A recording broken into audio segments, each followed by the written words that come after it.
안녕하세요. 행정법 총론 이교 교수입니다. 이번 시간에는 행정행위의 요건과 하자를 공부하도록 하겠습니다.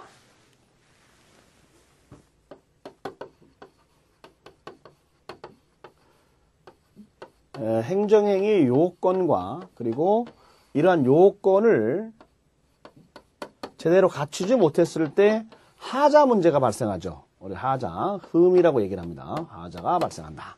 그 다음에는 이제 요건의 문제는 다시 성립요건, 두 번째는 효력요건, 이런 문제가 등장을 하고요. 하자가 있다. 그럼 하자가 있다는 얘기는 무효인 하자가 있고요. 그 다음에 취소할 수 있는 그런 사유인 하자가 있을 거예요. 그래서 하자 문제에서는 무효와 취소, 이 두 가지를 한번 생각해 보시면 좋겠다는 말씀이에요. 그럼 먼저 성립요건부터 가보도록 하겠습니다. 자, 행정행위가 성립하려면 어떠한 요건이 필요할까? 그 성립요건의 문제가 등장을 하는데요. 여러분, 예를 들어서 운전하고 가시다가 경찰관 복장을 입은 사람이 차를 세워서 예를 들어서 뭐 신호 위반입니다. 그러면서 범칙금 부과를 해요. 그러면은 그 범칙금 부과가 된 것은 경찰관 복장을 입었지만은 그는 경찰이 아니고 경찰 시험을 준비했던 뭐 경찰 학과를 나온 사람이다 이거예요. 그럼 경찰관은 현재 아닙니다. 그럼 이건 어떻게 되겠습니까? 이거는 무효가 되겠죠. 그러니까 거기 성립 요건에 보면은 주체에 그랬죠. 정당한 권한을 가진 사람이 그 권한의 범위 안에서 정당한 의사에 기해서 이루어져야 된다. 이것을 성립 요건에서의 주체죠. 두 번째는 내용의 문제예요. 내용은 실현 가능하고 적법하고 그리고 타당하고 공익에 맞아야 된다. 그렇습니다. 그 내용이 불법하다면 안 된다는 얘기죠. 그럼 세 번째는 절차의 문제입니다. 절차. 예를 들어서 청문을 거쳐라. 청문은 예관계인이 말하는 것을 듣는 걸 말하거든요. 그것이 필수적으로 돼 있는데 그것 없이 했다. 그럼 절차에 뭐가 있어요? 하자가 있는 게 되겠죠? 그렇습니다. 예를 들어서 허가를 취소한다. 그럼 취소를 하는 것은 이거는 불이익한 것이죠. 그러면 취소하기 전에 그분한테 의견기를 줘야 되거든요. 근데 의견기를 안 줬어요. 줬는데 그 사람이 가지 않았다. 그거는 문제가 안 되지만은 주는 것 자체를 안 했다. 그럼 이거는 불법이 되는 것이죠. 그럼 이거는 잘못됐다는 것입니다. 그래서 그런 어떤 그 절차상의 문제가 있다. 그러니까 절차가 제대로 된 것은 절차상의 요건인 것이고, 절차가 제대로 요건이 있는데 안 갖춰서 위반하면은 하자가 되는 것이고, 이렇게 되는 겁니다. 근데 하자가 무겁고 중대하고 명백하면은 무효 문제가 되는 것이고, 하자가 경미하다 그러면은 취소 사유 문제가 되는 것이고, 이렇게 요건의 문제하고 하자 문제는 동전의 앞뒷면처럼 연계성을 가지고 있다는 거죠. 그렇게 연계해서 보는 게 필요합니다. 법은 전반적으로 다 연결이 되어 있습니다. 그래서 공부를 하다 보면은 처음에 공부하는 사람은 연결된 것을 얘기하면 이게 짜증스러워 하거든요. 그러니까 그렇게 하시면 안 되고 어떤 내용들을 공부하시면서 부분적으로 내용을 공부하되 전체적인 말이 나오면은 무슨 말인지를 정확히 모르게 됩니다. 그렇기 때문에 끝에까지 가서 책을 끝까지 한번 읽어본 상태에 다시 돌아왔을 때 그 내용을 알게 되는 겁니다. 그래서 그런 내용이 모르는 게 나온다라고 하더라도 그냥 그래 다음에 만나자 하고 이렇게 자연스럽게 넘겨주는 게 좋습니다. 계속해서 가봅니다. 이번엔 이제 형식 문제죠. 우리가 불요식행위라는 게 있고 요식행위라는 게 있습니다. 그래서 불요식은 일정한 형식이 필요 없다는 얘기고 요식은 일정한 형식이 필요하다는 것이죠. 뭐 반드시 서면으로만 해야 된다라든가 어떤 양식에 의해서만 해야 된다든가 그렇게 안 하면은 이건 무효라든가 이런 것들을 요식이라고 얘기합니다. 요식행위라고 얘기를 합니다. 그러니까 내부적 성립요건은 주체 누가 하느냐 그리고 어떠한 내용을 하느냐 어떠한 절차에 따라서 문서로서 하느냐 뭐 이런 것들을 얘기하는 것이죠. 그 다음에 외부적인 요건입니다. 외부적으로 그걸 나타내는 걸 외부적 표시행위라고 그러죠. 그렇습니다. 그래서 외부에 표시했을 때 이것이 성립을 한다는 것이죠. 행정행위는 뭘 갖다 행정행위라고 그랬어요? 행정 주체가 구체적 사실에 대해서 법 집행으로서 행하는 그렇습니다. 법 집행으로 행하는 권력적이고 단독적인 공법행위라고 그랬어요. 다시 한번 행정주체가 구체적 사실에 대해서 법 집행으로서 행하는 권력적이고 단독적인 공법행위를 행정행위라고 얘기를 했습니다. 따라서 그러한 행정행위가 제대로 성립하기 위해서는 누가 하느냐? 주체 그렇습니다. 어떠한 내용을 가지고 어떠한 절차에 따라서 어떠한 형식에 따라서 의사를 표시하느냐? 뭐 이렇게 얘기할 수가 있을 거예요. 이거 우리가 성립 요건의 문제다. 이렇게 얘기를 하는 것이에요. 계속해서 효력 발생 요건입니다. 자, 우리가 요건이 나오면 효과가 발생하는 거예요. 그래서 성립 요건이 나오면은 효력 발생 문제가 등장하는 것이죠. 성립 요건을 구별을 해서 유효하게 성립하게 되면은 효력이 발생하기 위해서 대외적으로 뭐가 필요하다? 외부적으로 표시행위라는 것이 있어야 된다. 효력이 발생하려면 알려줘야 될 거 아니겠어요? 그래서 표시행위, 이게 효력 발생의 요건이 된다. 근데 문제는 수령을 받는 것을 요하는 행정행위가 있거든요. 그럴 때는 도달주의를 원칙으로 합니다. 상대방이 이것을 받았을 때 효력이 발생한다는 거죠. 상대방이 받았다는 말은 자기가 꼭 받아야 된다는 것이 아니라 받을 수 있는 편차함에 도달한 그런 상태를 얘기하는 것이에요. 그 다음에 부관부 행정행위, 또 정지조건부 행정행위, 이거는 조건의 성취 시로부터, 또 시기부 행정행위는 기한의 도래로부터, 그때부터 효력이 발생한다. 그렇습니다. 부관부 행정이 부관을 달아있는 행정이, 정지조건부 행정이, 정지조건은 조건을 성취하면 효력이 발생하니까 조건의 성취 시로부터 효력이 발생하고, 시기, 종기할 때 시기는 언제부터, 그러면 그 시기가 와야지 효력이 발생하는 것이다. 그렇습니다. 효력 발생에서는 대외적 표시를 원칙으로 하되 수령을 요하는 행정행위는 도달주의를 취한다. 그 다음에 조건부, 정지조건부는 조건이 성취해야 되니까 그럴 때 효력이 발생하는 것이고, 시기부 행정행위는 시기, 언제부터니까 그때부터 효력이 발생하는 것이 맞다. 이런 얘기가 되겠습니다. 그 다음에 법률에서 행정의 효력 발생에 대해서 규정이 있다. 그럴 때는 법정 사유가 이루어질 때 효력이 발생하도록 되어 있습니다. 예를 들어서 귀화 허가, 만약에 중국인이 우리나라 사람으로 귀화를 한다라고 할 때 귀화 허가의 효력의 요건은 관보에다가 고시했을 때 효력이 발생합니다. 뭐 이런 식으로 이것은 그렇게 관보의 고시로서 효력이 발생하도록 법에 나와 있으니까 그렇게 하도록 따라야 된다는 얘기죠. 그런데 이런 효력 발생 요건을 결여하게 된다. 그러면은 이건 하자가 있게 되는 것이죠. 그래서 하자에 있는 행정행위 문제가 되는 것이고, 하자하면 떠오르는 게 뭐가 있어요? 무효 문제가 있고 취소 문제로 연결된다는 얘기가 되겠습니다. 자, 계속해서 특정한 경우입니다. 지금 효력이 있어서, 자, 특정인 대상입니다. 수령을 요하는 행정에 특정인이 수령을 해야 된다라고 할 때는 도달했을 때 효력이 발생하도록 되어 있습니다. 도달 문제도 여러분 어때요? 어떤 편지를 보낸다. 그럴 때 그냥 일반 편지로 보냈을 때는 그 도달의 입증이 어렵습니다. 그래서 통상적인 우편은 도달의 추정을 부정하는 것이 판례 입장이고요. 등기 들어보셨을 거예요. 등기 우편이라든가 배달 증명이라든가 이런 경우에는 도달을 추정하는 것이 판례의 입장입니다. 그래서 여러분 통상적인 우편을 하지 마시고 등기, 배달 증명 이런 걸 여러 번 하시는 것이 필요합니다.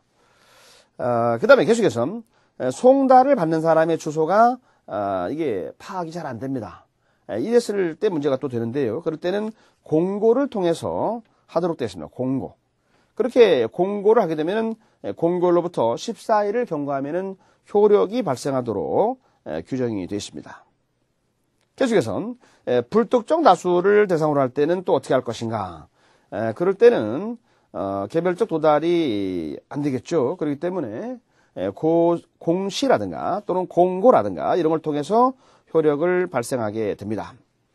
그래서 공고를 하게 되면은 역시 마찬가지로 공고로부터 14일을 경과하면은 그 효력이 발생하도록 행정절차법에 규정이 되어 있습니다.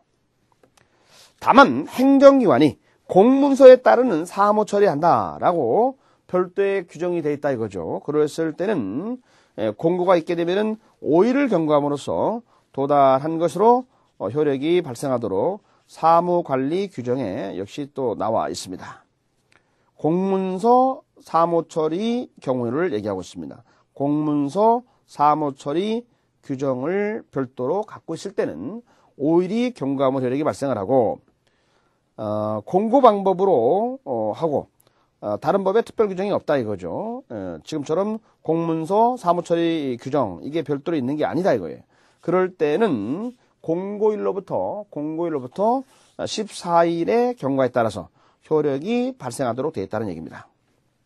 기타 천재지변이라든가 그러면 당사가 책임이 없는 사유가 되겠죠. 천재지변이 일어났다든가 그래서 문제가 될 때는 그 사유가 끝날 때까지 그 기간의 진행을 정지를 시켜놓고 계산을 합니다.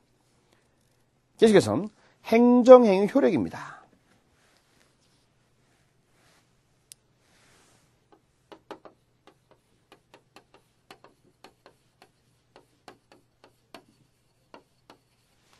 자, 행정행위는 어떠한 효력이 있을까의 문제죠. 행정행위는 거기 보면 구속력 있죠, 구속력. 구속력이라든가 또는 확정력 또는 뭐 강제력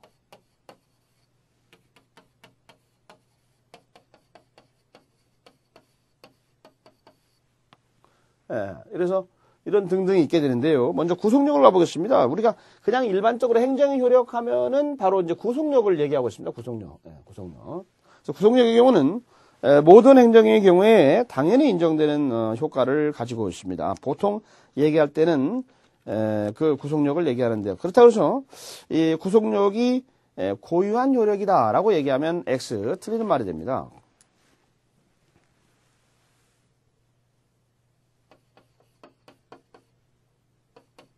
고유성이 있는 것은 아니다는 거죠. 고유성이 있는 것은 아니다.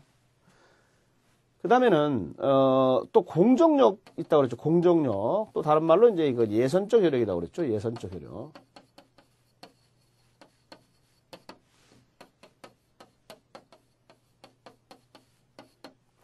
행정기관의 행위가 무효가 아니면은 유효한 걸로 추정을 받는다. 우리가 그걸 공정력이라고 얘기했습니다. 한번 가볼까요? 행정행위가 요건을 결여해서 하자가 있더라도 하자가 중대명백해서 당연 무효인 경우가 아니라고 한다면 그 행정기관에 의해서 취소하기 전까지는 유효한 걸로 추정이 된다. 그리고 우리가 공정력 또는 예선적 효력이라고 이야기를 합니다. 계속해서 확정력이죠. 확정력의 문제는 두 가지가 있다고 그랬습니다. 확정력은 형식적 확정력을 우리가 불가쟁력이라고 얘기를 하죠. 실적 확정력을 불가변력이라고 하죠. 변력. 다투는 것이 안 된다. 바꾸는 것이 안 된다. 불가하다. 불가는 안 된다는 거죠. 그래서 이 확정력, 전속력 같은 말인데요. 불가쟁력은 쟁송 기간이 있는데 그 기간이 경과했다는 것이고요. 또는 심급을 다 마쳤다. 1심, 2심, 3심 그런 심급을 다 끝냈다 이거죠. 그러면은 불가쟁력이 발생한다는 것이고 수익 처분의 경우에 허가를 내줘서 3억을 투자를 해서 이미 했는데 투자를 했는데도 불구하고 이걸 갖다가 허가를 처리한다라고 하면은 이건 말이 안 되겠어요. 그럴 경우에는 행정청 서로 못 바꾼다는 것이죠. 그럼 우리가 불가변력이다라고 얘기를 합니다. 강제력은 아까 자력집행력이 있다고 그랬습니다. 또는 제재력이 있다라고 얘기해요. 제재력. 자력집행력. 불법 건축물이 있다. 철거하도록 명령을 했는데요. 철거를 하지 않습니다. 그때는 행정위원회 직접 대집행을 한다라든가 그럼 우리가 자력집행력이라고 합니다. 제재력은 처벌하는 걸 말하죠. 행정벌, 벌칙 같은 걸 부과한다는 것이죠. 벌칙, 그런 것들을 제재력이라고 합니다. 제재력. 그래서 거기 그 행정행위 특질하고 행정효력을 갖다가 구분을 해놨습니다. 행정행위 특질에서는 법적 합성, 공정력, 확정력, 강제력, 그 다음에 권리구제의 특수성이라고 그랬어요. 권리구제의 특수성이라는 말은 행정상 손해배상의 문제, 행정상 손실보상의 문제, 쟁송, 행정심판, 행정소송 이런 것들이 별도로 있다는 뜻이죠. 그 다음에 권리의무의 특성이라는 것은 권리자가 그냥 권리자일 뿐만이 아니고 권리자가 동시에 의무자가 될 수도 있는 특성이 있다는 것이죠. 그래서 국민이라고 하는 것이 나름대로 국가를 향해서 여러 가지 그 공권들이 있습니다. 그러나 또 국민은 또 때로는 또 의무자죠. 납세 의무, 국방 의무 등. 그래서 권리자이면서 의무자 이런 양쪽 성격을 다 갖고 있는 성격이 있다는 거죠. 그다음 행정의 효력의 문제에서는 구속력이 있다. 모든 행정에 구속력이 있다. 공정력이 있다. 확정력이 있다. 강제력이 있다. 이런 것들은 효력의 문제다라고 얘기할 수가 있습니다. 지금 말씀드린 그런 행정행위의 효력 문제인데요. 지금 그 요건의 문제가 있고, 요건은 성요건의 문제가 있고, 그 다음에 효력 요건의 문제가 있다. 근데 이런 요건을 갖추게 되면은, 제대로 이제 효력이 이렇게 발생한다. 그런데 이러한 요건을 제대로 못 갖추게 되면은 하자 문제가 된다. 이렇게 얘기할 수가 있습니다. 그래서 그 하자에 대한 얘기를 총선에서 개략적으로 한번 검토를 먼저 해보겠습니다. 먼저 하자의 의의를 가봅니다. 1번에. 교환 1번의 하자의 의의. 하자라고 하는 것은 성립, 행정위가 성립하기 위한 요건, 유효건, 적법 요건 이런 것을 제대로 갖추지 못했을 때 하자가 있다라고 얘기하는데요. 여기 대해서는 일반법적 규정이 먼저 없습니다. 그렇습니다. 하자라고 하는 것은 아까 제가 큰 틀에서 무효인 경우가 있고 최소인 경우가 있다 이렇게 생각하시라고 그랬는데요. 하자의 내용면에서 위법이다, 부당하다. 지금 행정법에서는 부당이라는 말이 나오면은 정당하지 못하다 이렇게 떠올릴 것이 아니고 공익에 반하는 것을 보통 이제 부당이다 이렇게 얘기를 합니다. 그래서 내용면에서 위법하다, 그 다음에 부당하다, 그다음 효과면에서 무효인 경우가 있고 취소 원인인 경우가 있습니다. 그래서 행정의 하자 그러면은 무효와 취소가 있다. 보통 이렇게 얘기합니다만은 또 내용면으로 얘기할 때는 위법이냐 부당이냐 이런 문제로 또 나눠볼 수 있다는 것이죠. 그러나 단순한 오류라든가 오산이라든가 이런 것들은 여기에서 하자 문제로 보지를 않는다는 것이죠. 계속해서 대법 판례 입장에서는 행정소송에서 행정처분의 위법한가 여부는 행정처분이 있을 때의 법령과 사실 상태를 기준으로 해서 판단할 문제가 되고 위법성 여부 문제는 그리고 행정처분 후에 법의 개정이나 폐지나 또는 사실 상태의 변동이라든가 이런 것에 의해서 이거는 영향을 받는 것이 위법 여부에 대한 판단에서는 영향을 받는 것이 아니라는 것이 대법 판례 입장입니다. 다시 한번요. 행정소송에서 행정처분의 위법 여부의 문제는 행정처분 시점에서의 법령 그리고 사실상태 기준으로 판단한다는 것이죠. 행정처분 후의 법의 개정 등등은 영향을 안 받고 처분 당시 시점 기준에서 판단하자는 것입니다. 그게 대법 판례 입장이고요. 이번엔 행정행위의 부존재 문제가 나오는데요. 행정행위 부존재라는 것은 뭐냐? 행정행위의 하자하고는 다르죠. 행정행위의 무효다.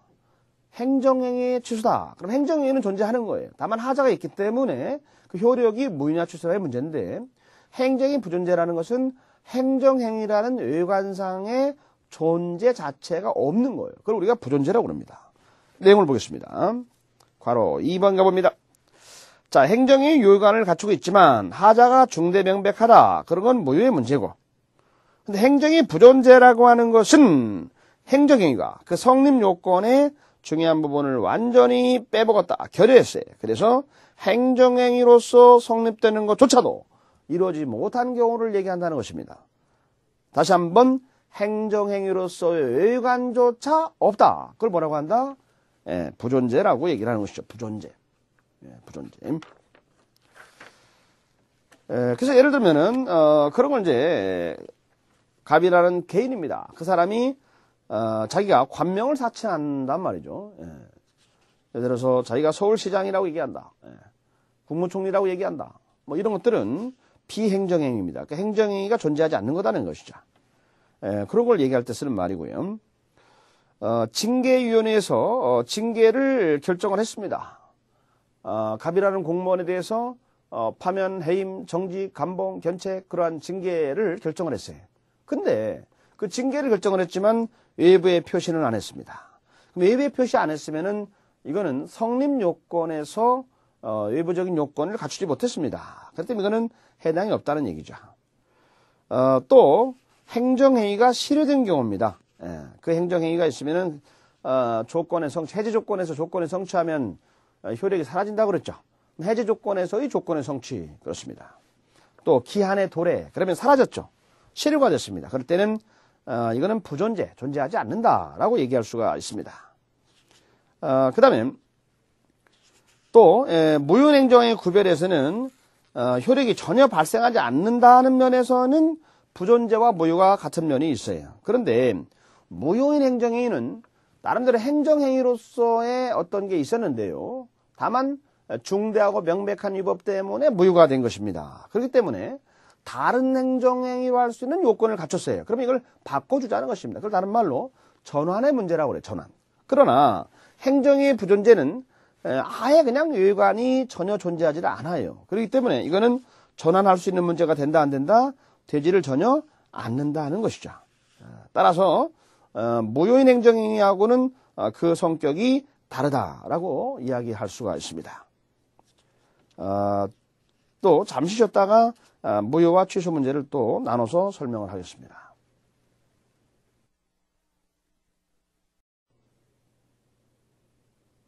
예, 지금 우리가 지금 행정행위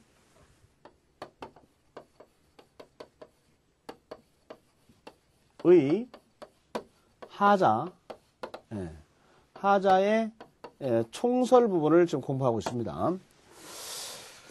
그 총설의 3번을 가보도록 하겠습니다. 3번. 무효인 행정행위가 있고 취소할 수 있는 행정행위가 있다고 그랬습니다. 자, 무효인 행정행위의 경우는 행정의 요관이 존재합니다.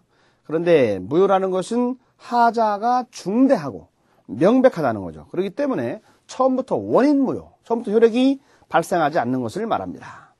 취소할 수 있는 행정에는 하자가 있긴 있는데 하자가 경미한 위반이다. 또 부당하다. 그럴 때이기 때문에 이것은 일단은 유효한 걸로 추정을 받습니다. 공정력이 발생한다는 얘기죠. 그래서 그 취소가 될 때까지는 유효성을 갖게 된다는 것입니다. 그래서 여기 지금 3번에서 무효의 문제, 그 다음에 취소할 수 있는 행정의 문제에 있어서 무효는 처음부터 효력이 없다. 요거는 취소 전까지는 효력이 있다. 취소 전까지 효력이 있다는 말을 아까 다른 말로 법률 용어로 공정력이 발생한다. 이렇게 얘기를 했습니다. 계속해서 그 구별에 실익 문제가 나와 있어요. 그러면 이거는 왜 이렇게 좀 나눠가지고 이야기를 하느냐. 그러면 이게 구별의 실익 문제인데요. 무효인 행정에는 처음부터 당연히 효력이 발생하지 않기 때문에 그 어떤 그 사건이 있는데, 자, 어떤 사건이 있습니다. 그 사건이 있는데 그 사건이 민사사건이나 또는 형사사건이나 사건이 있는데 그 사건의 일부분이 행정행위와 관련된 내용이 그 안에 들어가 있어요. 그럼 이 문제를 먼저 해결을 해야만 이 사건에 대한 판결을 할 수가 있어요. 민사라든가 형사사건에서 이게 이제 행정행위 문제에 걸려 있어요.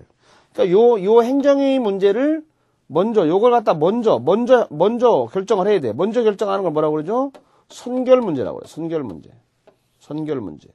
그래서 거기 보시면은 무효인 행정행위가 여기 들어가 있다. 그럴 때는 이 민사 형사 사건에 있어서 요 먼저 해결해야 될 그 선결 문제의 문제를 행정법원이 아니고 민형사 법원에서 무효인 행정행위가 선결 문제로 나와 있을 때는 그 효력을 처음부터 당연히 무효니까 판단할 수 있다고 보는 것입니다. 그런데 문제는 취소사유인 행정행위가 이 안에 들어있다. 그럴 때는 민형사 사건에서 그 민형사 법원이 이걸 선결 문제로 판단할 수 있느냐, 이런 문제가 제기가 되는데요.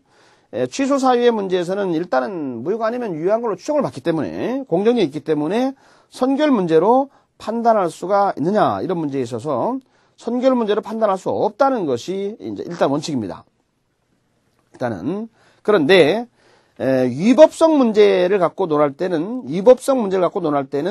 판단할 수가 있습니다. 그러니까 위법성 문제는 판단할 수가 있지만 나머지 부분은 취소사유일 때는 판단할 수가 없다. 그러니까 부당의 문제는 판단할 수가 없다. 이렇게 보는 것입니다. 자, 이 개념 잡으시고요. 그 다음 두 번째, 그 구별의 실익을 지금 우리가 공부를 하고 있습니다. 항고소송의 문제에서는 차이가 없다. 그런데 무효확인소송, 취소송 여기에 따라서 하게 되는데 취소송에서는 제소기간이 나름대로 제한이 걸리게 되어 있고요.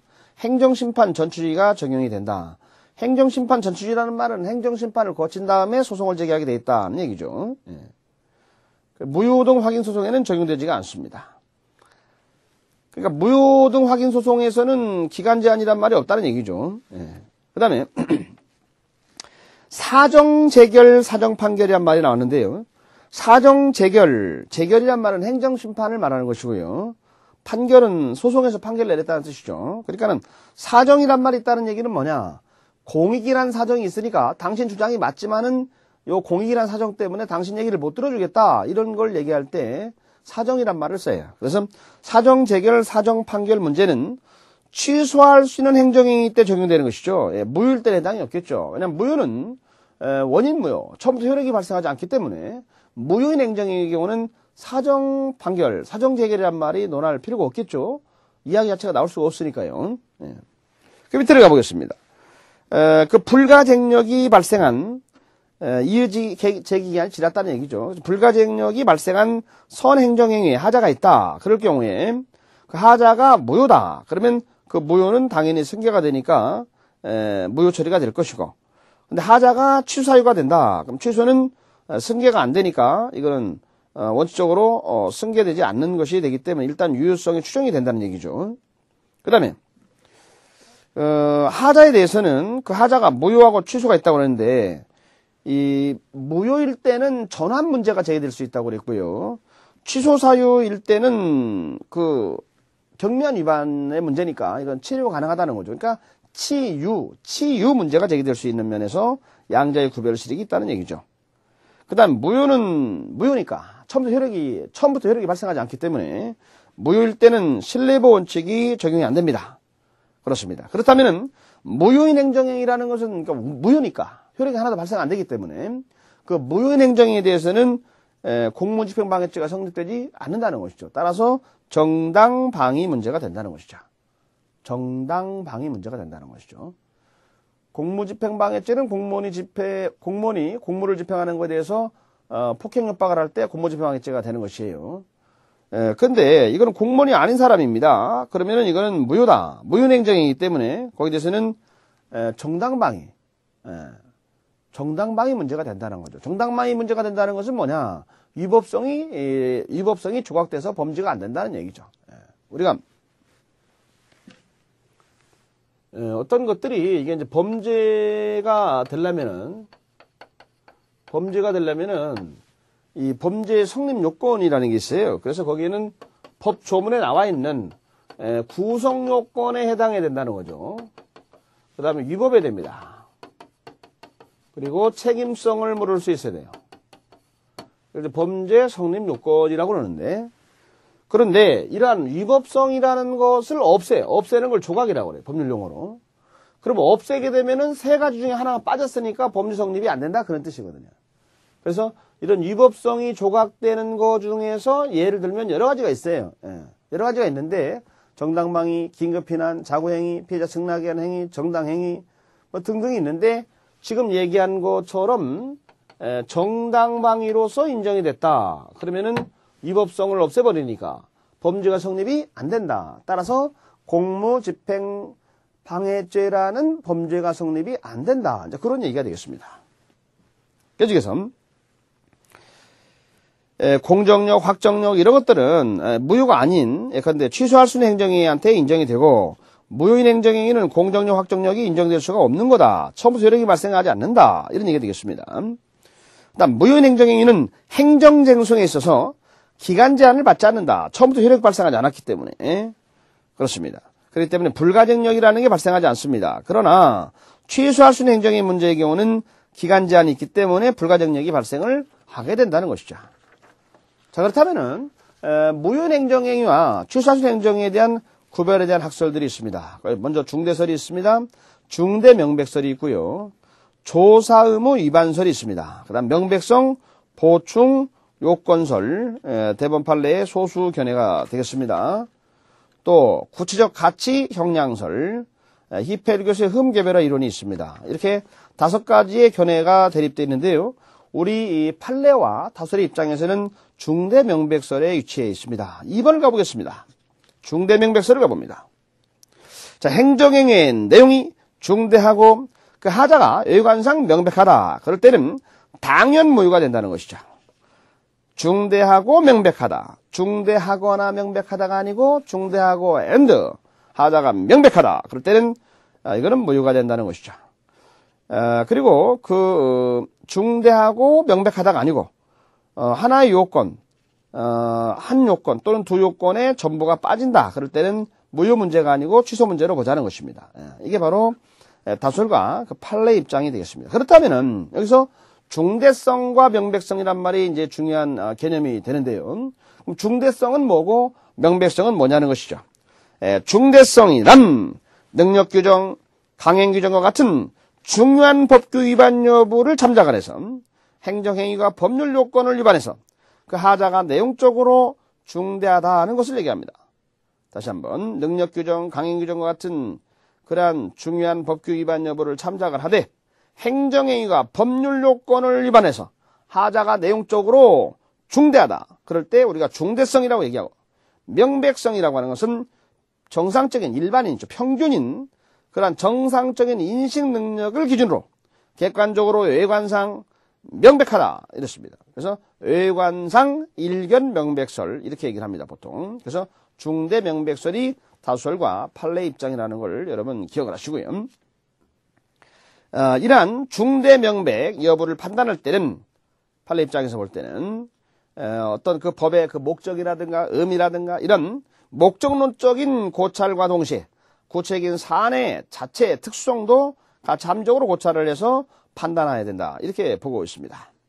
따라서 그 2004년도 판례에서는 적법한 권한의 위임이 없는데 권한의 위임이 없이 세관 출장 소장 이 사람이 관세 부과 처분했습니다. 그럴 때는 하자가 중대하다는 거죠.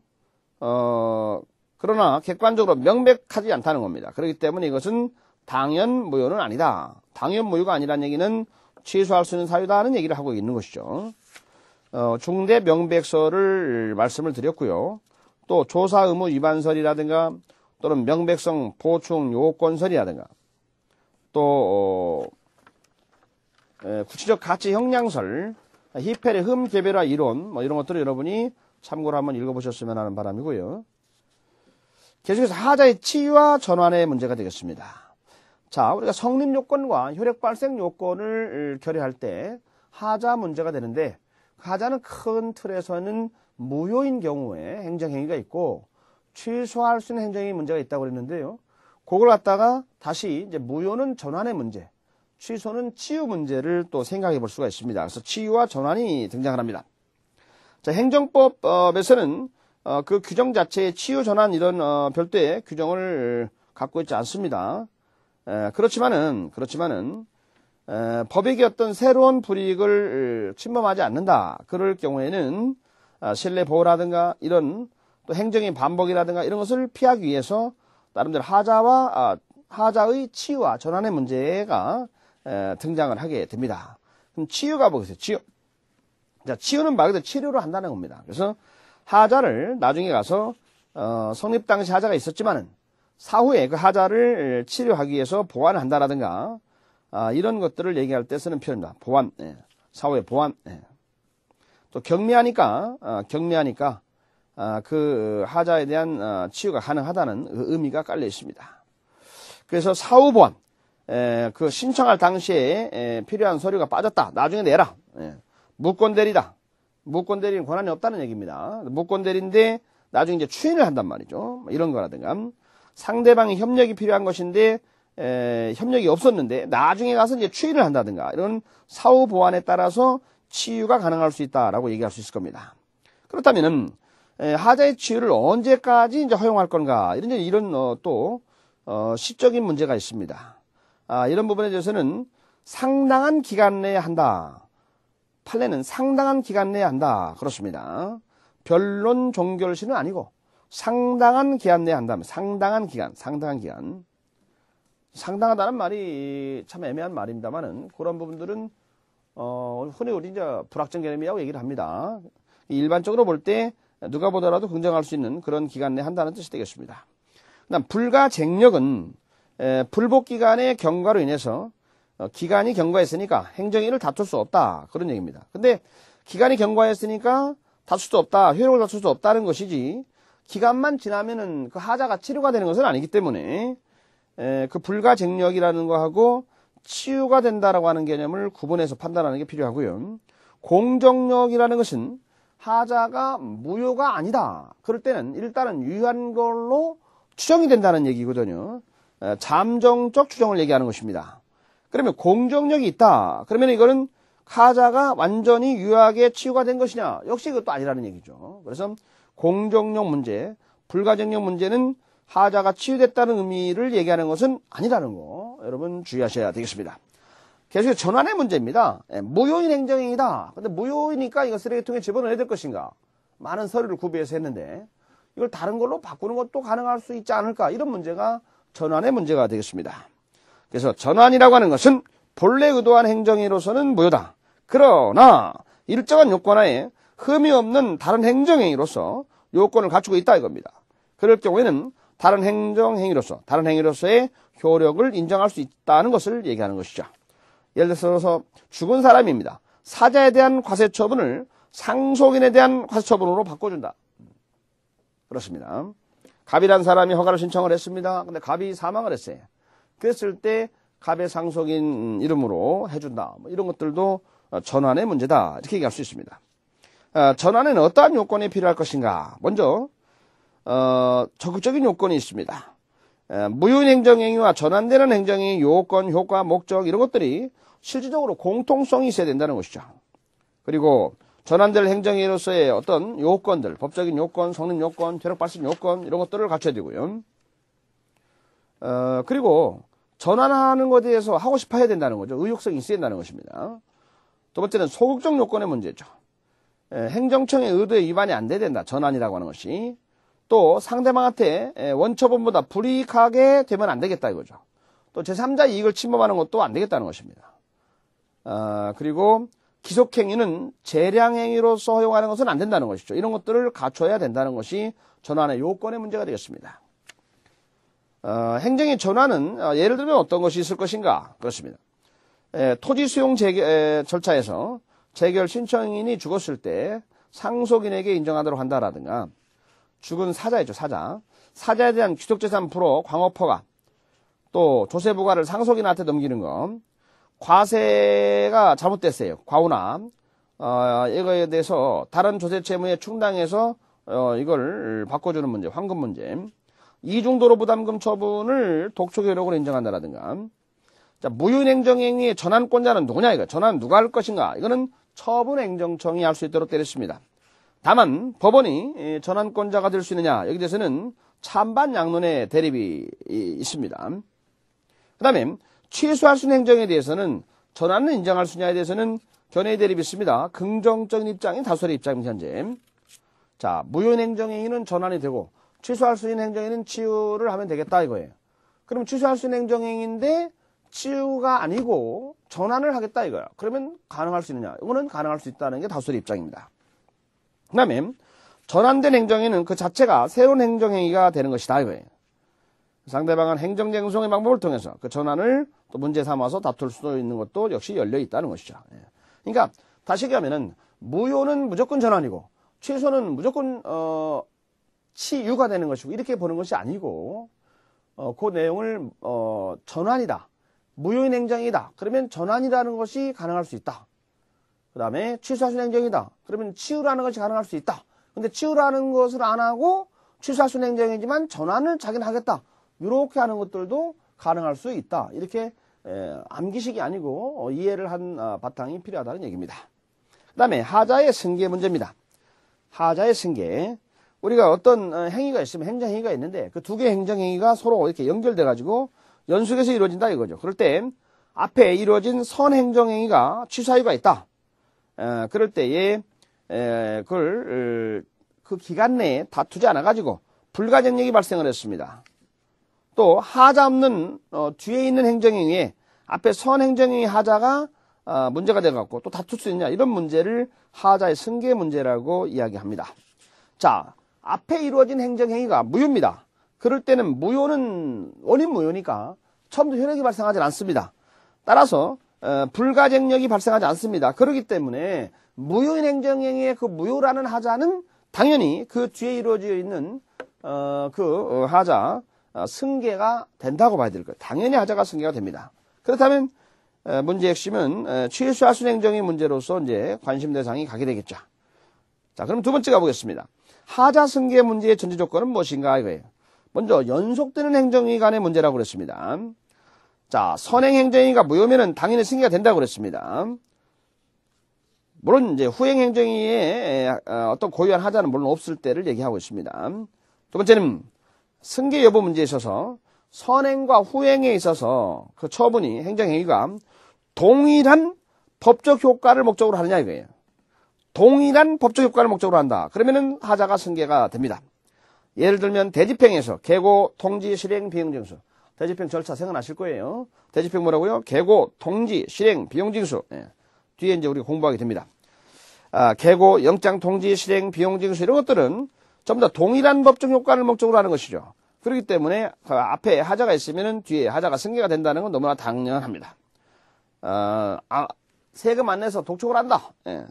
압류, 매각 역시 마찬가지로 이것도 선행과 후행은 동일한 법적 효과를 목적으로 하기 때문에 하자가 승계되는 것은 당연합니다. 두 번째는 선행과 후행이 동일 목적 X 별개의 법적 목적이라는 거죠. 예, 그럴 경우는 어떻게 될 것인가의 문제인데 이때는 별개이기 때문에 승계가 부정된다는 것이 원칙입니다. 과세 처분하고 체납 처분, 세금을 부과하는 거고 세금을 안 냈을 때의 체납 처분 문제, 이거는 별개라는 것입니다. 그렇기 때문에 승계가 부정이 됩니다. 그런데 여기에도 예의가 있습니다. 자, 별개의 법적 효과를 목적으로 합니다만은 승계가 긍정되는 사례가 있을 수가 있는 거죠. 그 승계가 긍정된다는 것은 뭐냐? 그러면은 앞에 선행행위하고 뒤에 이루어진 후행행정 처분이 서로 독립해서 별개의 효과를 목적으로 한다라고 할 때 그 선행행위의 불가쟁력이 발생한 것을 이유로 뒤에 이루어진 것에 위법을 주장할 수 없도록 하는 것이 좋다 이거예요. 없도록 하는 것이 서로 연계성이 없으니까 없도록 하는 거 그 자체가 있는데 그 자체가 상대방에게 받아들일 수 있는 수위 난도를 초과한다는 겁니다. 그러면 이거는 너무 지나친 것이니까 그때는 하자의 승계를 인정하는 것이 바람직하다는 것이 판례 입장입니다. 자, 다시 한번 정리하면은 선행과 후행의 관련성을 따졌을 때 동일한 법적 효과를 목적으로 하면은 승계를 긍정을 하고 별개의 법적 효과를 할 때는 승계를 부정을 한다. 다만 수위 난도를 초과하면은 승계를 긍정한다. 이렇게 얘기할 수가 있습니다. 자, 우리 판례는 두 가지의 판례들이 나와 있습니다. 승계를 긍정한 판례가 있고 승계를 부정한 판례가 있습니다. 승계를 긍정한다는 것은 하나의 법적 효과를 목적으로 한다고 그랬고 승계를 부정한다는 것은 독립된 별개의 법적 효과를 목적으로 한다라고 얘기를 했습니다. 그래서 거기 제가 그 사례를 쭉 정리를 박스로 해놨는데 한번 여러분 참고해서 읽어보시면 되겠습니다.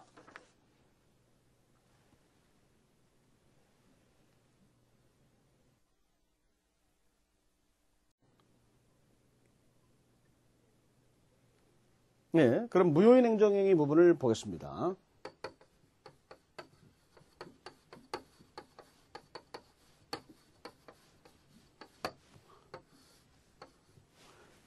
원인 무효, 효력이 발생하지 않는다. 따라서 공정력이 없다. 이런 얘기를 했는데요.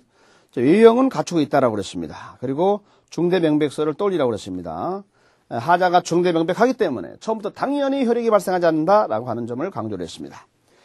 자, 그 무효 사유를 가봅니다. 먼저 주체가 있습니다. 정당한 권한이 권한 없이 행정기관의 행동을 하면은 이것은 무효가 되는 것이죠. 공무원이 아닌 사람이 행위를 하는 것도 역시 뭐가 돼요? 무효가 됩니다. 여기에 조심할 게 있어요. 사실상 공무원 이론이라는 게 있어가지고 그 사람이 공무원을 어제까지 했다 이겁니다. 그럼 오늘 그 사람이 행동하면 이걸 어떻게 할 것인가? 오늘부터 그 사람이 공무원이 아니라는 걸 일반인들은 모를 거라는 거예요. 그렇기 때문에 이럴 때는 이거를 긍정적으로 보는 게 필요하지 않을까? 그 행정행위로 봐야 될 것이 아닌가, 이런 이론들이 요즘에 유력하게 등장을 합니다. 이걸 사실상 공무원 이론이라고 이야기를 합니다. 그 다음에 대리권이 없다, 무권 대리죠. 그럴 때는 이거는 뭐가 되느냐, 무효가 된다는 것이죠. 표현 대리는 유효라고 그랬습니다. 이건 표현이란 말은 뭐냐, 외부적으로는 이게 이제 유효로 보이는 그런 경우를 얘기하죠. 표현 대리. 표현 대리는 뭐가 된다? 유효입니다. 예를 들어서 세금 징수관 보조원이 수납행위를 했다. 수납기관 아닌 군청 직원이 양곡대금을 받았다. 뭐 이런 것들은 담당 공무원이 아니지만 이게 표현 대리 성격이 있기 때문에 외부적으로 보면 그 사람처럼 보여요. 그렇기 때문에 이럴 때는 이런 것은 긍정적으로 유효로 본다는 얘기죠. 또 행정기관의 권한 외의 행위, 그렇습니다. 권한 외의 행위는 뭐가 된다? 무효가 된다. 권한 외의 행위. 예를 들어서 세금을 부과하는 것은 세무서에서 해야 되는데 경찰 공무원이 세금을 부과한다. 이건 뭐가 되겠습니까? 무효가 되겠습니다. 그다음 권한 외의 행위느냐 아니면 권한을 초과했느냐. 권한이 있긴 있는데 이걸 초과를 했어요. 이거는 초과는 취소 사유의 문제입니다. 무효가 아니고요. 그래서 권한 초과, 사기강박, 착오, 부당, 뇌물 받는 것, 증수리, 부정행위 이런 것들은 또 표리적 자문결여 이런 것들은 취소의 문제다 하는 것이죠. 그 다음에 미성년자, 자 의사무능력자 행위는 무효가 됩니다. 그런데 공무원인데 미성년인 공무원도 있습니다. 그럴 경우에는 그 미성년자 행위는 유효가 된다는 거. 그런데 금치산자다. 그럼 금치산자는 공무원 임용의 결격 사유가 됩니다. 그렇다면 이거는 무효의 행위가 됩니다. 물론 이제 사실상 공무원 이론에 따르면은 금치산자를 공무원으로 임용이 됐다 이거예요. 그러면 이 사람은 공무원이기 때문에 그 사람의 행위는 행정행위로서 이건 유효하게 봐야 되는 거 아닌가. 이것이 사실상 공무원 이론인데요. 일반론적으로 볼 때는 금치산자의 행위는 이거는 무효가 됩니다. 그 다음에 내용을 가보겠습니다. 무효 사유를 공부하고 있습니다. 그러니까 무효 사유의 주체에서는 정당 권한이 없다는 거, 그 다음에 권한 외의 행위라는 거, 그 다음 의사의 흠결이 있다, 의사무능력자의 행위라는 거, 이런 것들이 있습니다. 그 다음 내용에서의 무효입니다. 실현 가능해야 되는데 실현 불가능하다. 그렇습니다. 역사를 뒤로 돌려가지고 과거를 기한해서 출석해라 라고 한다라든가, 죽은 사람한테 영업허가를 내준다라든가, 여자인데 군대 입대를 강제로 명령을 한다든가, 또 경계를 분명히 안 하고 도로구역을 결정한다라든가, 뭐 이런 것들은 무효인 것이 해당이 되겠습니다. 그다음 세금을 낼 의무가 없는 사람한테 납세의무를 면제해 주는 것도 역시 무효가 되겠습니다. 그다음에 공서, 양속, 풍속, 사유질서에 위반되는 그런 행정행위다. 이런 것들은 무효의 문제가 아니고 취소의 문제가 되겠습니다. 그다음에 법적으로 상대방 신청이라든가 동의가 필요한데 그런 신청이나 동의가 없다 이거예요. 그럴 때는 이걸 어떻게 할 것인가. 역시 이것도 무효의 문제로 봅니다. 또 필요적인 이해관계는 참여나 협의가 있는데 그런 것들을 결여했다 이겁니다. 그것도 뭐가 되느냐? 무효가 됩니다. 필수적인 청문 절차, 그다음 변명 기회 이런 걸 주지 않은 행동이다. 역시 뭐가 되느냐? 역시 이것도 무효 문제가 됩니다. 자, 여러분 주의할 게 있습니다. 행정 절차에 있어서 편의적인 절차예요. 그럴 땐 편의적 절차를 위반하면은 무효 문제가 아니고 취소 문제가 된다는 걸 주의하셔야 됩니다. 편의적인 행정 절차의 위반은 취소 사유의 문제입니다. 형식의 문제를 가보겠습니다. 행정심판위원회가 어떤 내용을 결정을 합니다. 재결이라고 하는데요. 그건 재결서를 통해서 하게 되는데 재결서에 의하지 않고 행정심판을 했습니다. 그럼 이거는 무효가 됩니다. 그리고 법에서 서명날인이란 말이야. 서명.날인이란 말은 서명 또는 날인이라고 합니다. 그런데 서명 또는 날인을 하도록 되어 있는데 법을 위반해서 서명 또는 날인 이걸 안 했다 이거예요. 그러면 이거는 무효가 됩니다. 그 다음에 행정심판을 재결할 때 거기에는 이유부기 의무가 있습니다. 근데 이유를 쓰지 않았다는 것이죠. 그럴 때는 이거는 무효가 됩니다. 그리고 징계를 할 때는 공무원을 징계를 한다. 파면, 해임, 정지, 감봉, 견책 이렇게 징계를 한다. 그러면 징계는 이유가 있어야 되는데 징계 사유서가 없는 징계 처분 이거는 뭐가 되느냐? 무효라는 것이죠. 그럼 무효가 되면은 무효는 원인 무효이기 때문에 처음부터 효력이 발생하지 않습니다. 따라서 공정력, 확정력, 구속력 이런 거는 인정되지가 않는다는 사실이죠. 그 다음에 무효인 행정행위에 대해서는 어떻게 국민이 거기에 대해서 구제를 받을 것인가 이런 문제인데요. 무효다라고 얘기를 해도 공무원이 말을 안 들어요. 그럴 때는 법원이 얘기를 해달라는 거죠. 그렇기 때문에 무효 확인 소송을 제기할 수가 있어요. 무효 확인 소송이라든가 무효 선언을 구하는 취소소송, 무효 확인 소송, 무효 선언을 구하는 취소 소송 제기할 수가 있습니다. 그 다음에 선결 문제로서의 무효를 주장할 수가 있습니다. 일단 무효인 행정행위를 공무원이 합니다. 그럼 이거는 무효이기 때문에 행정행위가 아닙니다. 그렇기 때문에 거기에 대해서는 정당방위가 가능합니다. 폭행 협박을 했다라고 할 때 공무집행방해죄가 되지는 않고 정당방위 문제가 된다라고 그랬습니다. 위법성이 조각되기 때문에 그렇습니다. 여러분 범죄가 성립하려면 구성요건 해당성, 위법성, 책임성이 필요하다고 그랬습니다. 거기서 위법성을 없애주는 거죠. 정당방위가 된다는 것은 위법성을 없애준다는 것입니다. 그래서 공무집행방해죄가 되지는 않습니다. 공무원이 공무를 집행하는데 폭행 또는 협박을 해서 공무집행을 방해하는 것이 바로 공무집행방해죄인데요. 이때는 무효이기 때문에 공무원의 행동이 무효이기 때문에 이때는 공무집행방해죄가 아니라는 사실이에요. 그 다음에 취소할 수 있는 행정의 문제입니다. 취소할 수 있는 행정의는 하자가 있긴 있는데 그 하자가 경미한 위반이거나 또는 부당하다 이거예요. 그렇기 때문에 일단은 유효한 걸로 추정을 받게 되는 것이죠. 공정력이 있게 된다는 것입니다. 그래서 취소가 되기 전까지는 유효한 걸로 추정이 된다는 것이죠. 물론 취소가 되면은 처음부터 소급해서 없어지게 되는 겁니다. 소급표가 있어요. 소급표. 다시 가보면은 성립 당시 하자가 원시적인 하자를 이유로 행정 효력을 소멸시킨다 이겁니다. 처리하고는 다르다. 처리. 지금 무효는 우리가 이제 부존재를 가지고 비교를 하고 이거는 행정행위 외관이 있고 행정행위 외관이 없다 이럴 때 쓰는 말이고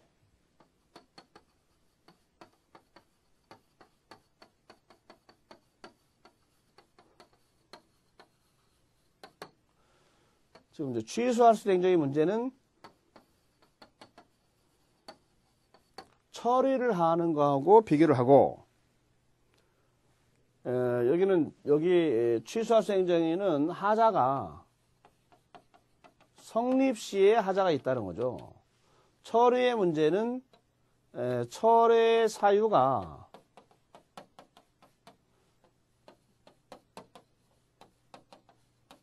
나중에 사후 발생, 성립 당시가 아니고 사후 발생, 나중에 발생했다는 얘기를 할 때 처리란 말을 씁니다. 자, 계속해서 가보겠습니다. 거기에 취소에서 그 의의를 가면 이제 그런 얘기가 나오죠. 행정이 취소란 일단 유효하게 효력이 발생한 행정행위를 성립의 하자를 이유로 권한 있는 기관이 그 법률상 효력을 원칙적으로 행위 시에 소급해서 소멸이 되는 것을 말하는 것이다. 그러나 취소되기 전까지는 일단은 유효한 걸로 추정을 받는다. 하자는 성립 당시에 하자가 있었다. 그렇습니다. 처리는 하자가 나중에 사후에 발생, 그리고 장래향에서 효력을 소멸시킨다. 취소는 취소하면은 소급적으로 없어진다. 소급형. 학문적으로는 강학상이란 말은 강의와 학문에서 이런 뜻이에요. 학문상으로는 폐지란 말을 쓰는데 그 폐지 속에는 취소와 처리가 다 들어가는 말이다. 그러면 취소는 누가 할 것인가? 이런 얘기입니다. 취소는 누가 할 것인가? 원칙적으로 처분청, 그런 행정행위를 한 처분청이 하는 것이 원칙이다 이거예요. 그러나 법적 근거가 있다고 한다면 감독청도 가능하다는 얘기입니다. 그러나 법적 근거 없으면은 감독청은 취소권이 없는 것이고 처분청이 취소권이 있다는 얘기죠.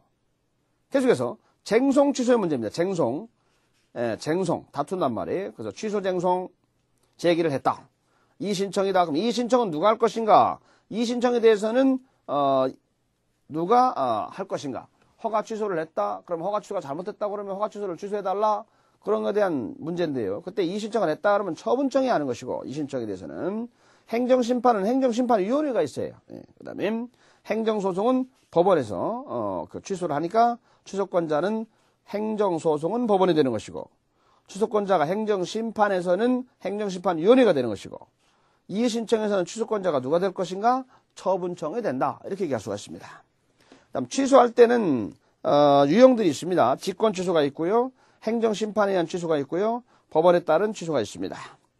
그 다음에 수익처분, 국민에게 이익을 주는 수익처분의 취소의 경우는 일반적으로 직권 취소의 경우가 많다고 그랬고요. 그 다음 부담처분의 취소. 그리고 이제 복귀적 행정의 취소 이런 것들이 있습니다. 박스로 제가 정리를 쭉 해놨는데요. 여러분이 참고 삼아서 한번 읽었으면 합니다. 계속해서 취소의 근거 문제입니다.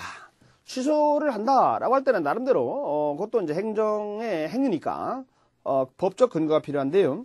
그 쟁송 취소의 경우는 행정심판법이 있고 행정소송법이 있어요. 행정쟁송이라는 건 두 가지가 있다고 그랬죠. 행정심판과 행정소송 합해서 얘기하죠. 그래서 행정심판법, 행정소송법 이런 근거가 있습니다.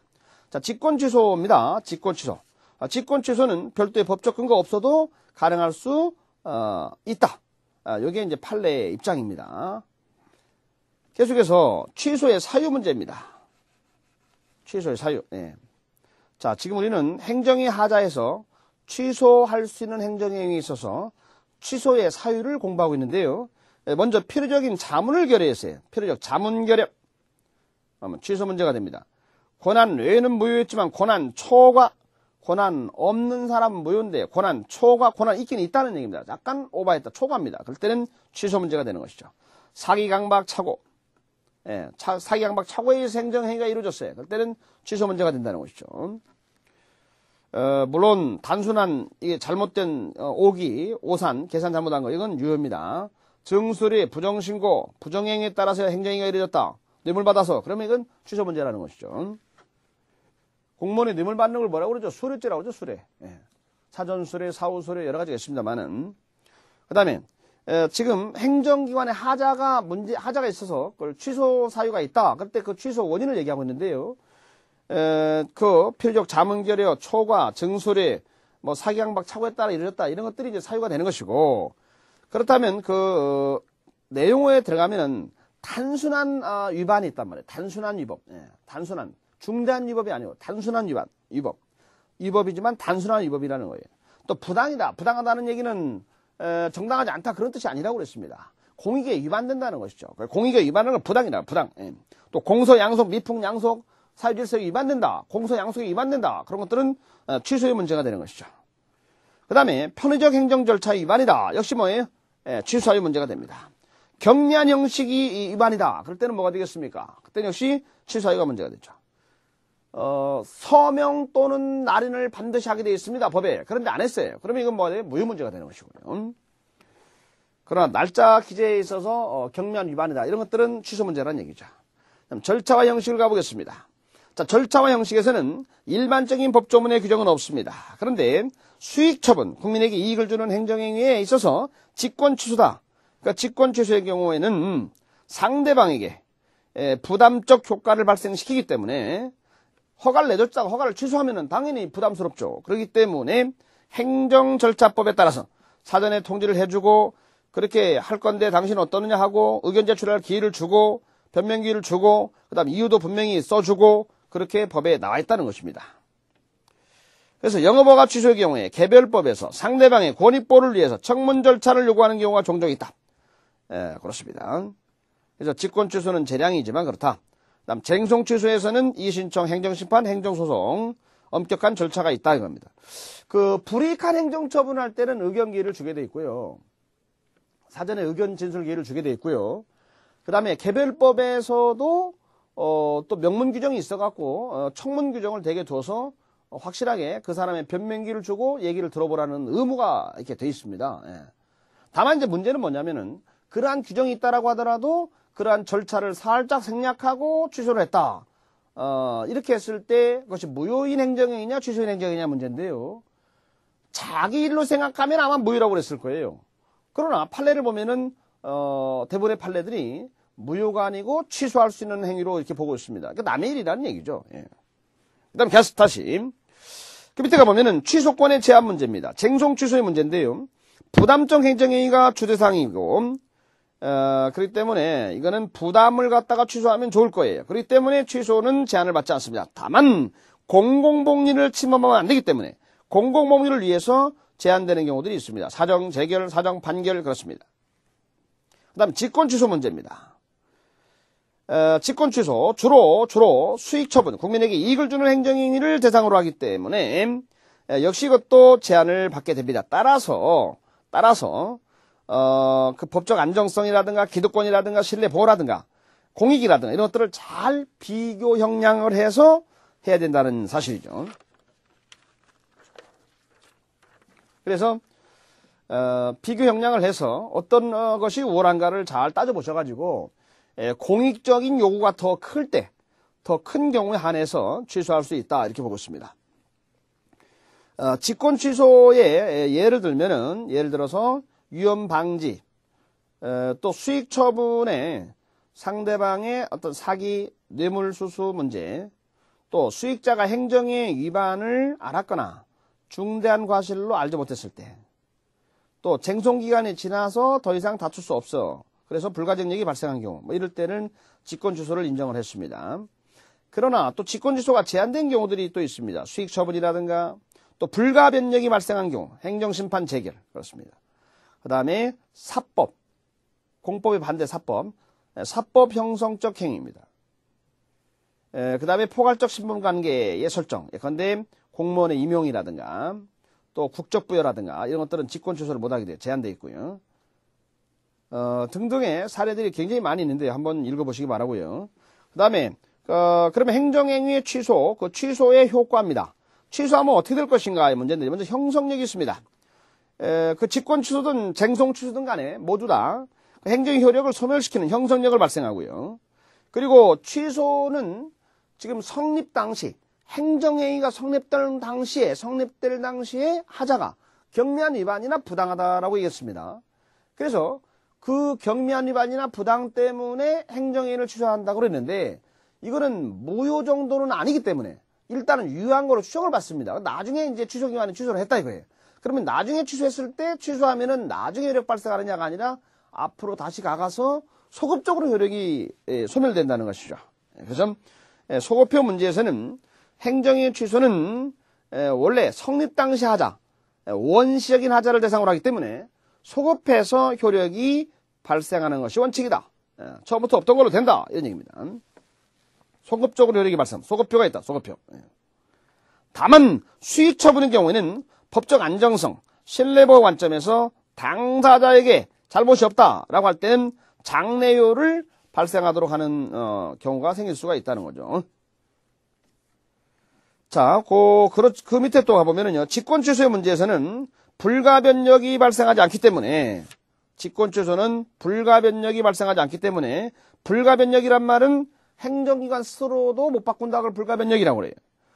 근데 직권 취소는 행정기관이 직권으로 취소하는 걸 얘기하는 거니까 불가변력이 발생하지 않기 때문에 직권 취소는 다시 취소할 수가 있다는 거죠. 직권 취소는 행정기관의 직권을 취소하는 걸 말하고 불가변력이라는 것은 취소거리는 행정기관도 못 바꾼다는 걸 말하는데 직권 취소라는 행정행위는 불가변력이 발생하지 않기 때문에 직권 취소했다. 그 다음에 다시 한번 행정기관 직권 취소 자체를 다시 또 취소한다. 가능할 수 있다는 얘기입니다. 그러나 쟁송 취소는 법정 절차에 따라서 이루어지기 때문에 쟁송 취소는 불가변력이 발생한다는 것이죠. 따라서 쟁송 취소에 대해서 다시 또 그 쟁송 취소를 또 취소하는 것은 할 수가 없다는 것입니다. 그 취소 효과 문제에 있어서 형성력이 있다는 거, 소급효가 있다는 거, 직권 취소는 직권 취소는 불가변력이 발생하지 않기 때문에 다시 취소할 수가 있다는 거, 쟁송 취소는 불가변력이 발생하기 때문에 다시 취소할 수 없다는 거. 요 점에서 여러분이 구분해서 판단을 하셔야 됩니다. 계속해서 행정의 철회 문제입니다. 철회는 그 사유가 후발성이 있다라고 했습니다. 취소는 성립 당시 하자가 있는 것이고 행정의 철회는 성립 당시 하자가 없어요. 나중에 하자가 발생하는 것을 철회의 문제다라고 얘기합니다. 그래서 거기 가보면은 새로운 사정의 발생에 따라서 장래향에서 효력을 소멸시키는 것이 철회의 문제다는 것이죠. 취소는 소급적으로 소멸시킵니다. 철회는 나중에 장래향에서 없어지는 것을 말합니다. 차이가 있죠. 그 다음에 그럼 철회는 누가 하느냐 그렇습니다. 취소는 처분청이 하고 법에 규정이 있으면 감독청도 한다 그랬는데 철회는 처분청만이 할 수가 있도록 되어 있습니다. 그 다음에 근거는 뭐냐 가보면은 별도의 법적인 근거가 없이도 처리를 할 수가 있습니다. 왜냐 그 처리 사유가 존재하기 때문에 부담적 행정이 처리다. 그럼 부담스러운 걸 처리시켜주면 얼마나 즐겁겠습니까? 그러니까 부담적 행정행위 처리는 자유입니다. 그런데 이익을 주는 행정행위를 처리한다고 하면 이거 엄청 기분이 불편할 거예요. 그렇기 때문에 수익 처분을 처리하는 것은 조리상의 제한이 따른다라고 봐야 될 것입니다. 그 다음에 처리의 사유 문제입니다. 부담적 행정행위의 처리 문제에서는 재량 문제죠. 부담스러운 거 없애버리니까. 근데 수익적인 처분의 경우는 조리상의 제한을 받는다고 그랬습니다. 그래서 나름대로 그 신뢰보 문제 이런 거에 따라서 제한이 따르게 됩니다. 그래서 그 제한에 따르는 사례가 나옵니다. 먼저 처리권 유보가 됐을 때는 처리할 수가 있고요.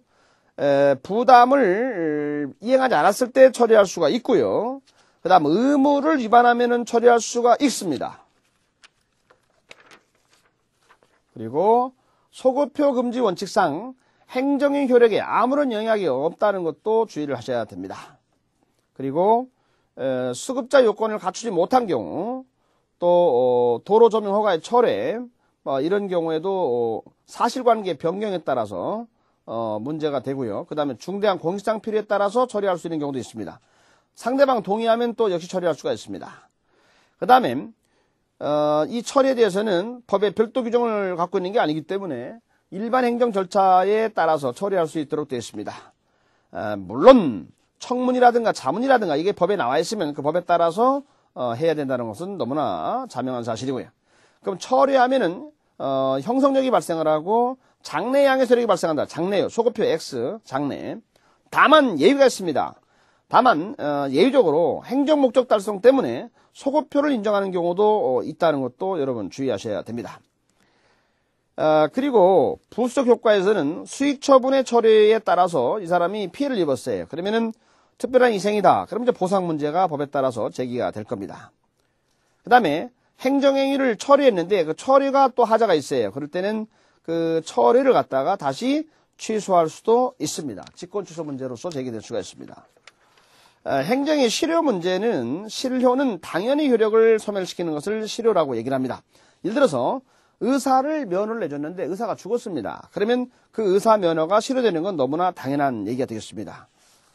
여러분 실효 그 간단한 사례 좀 기억하시면 되겠습니다. 수고하셨습니다.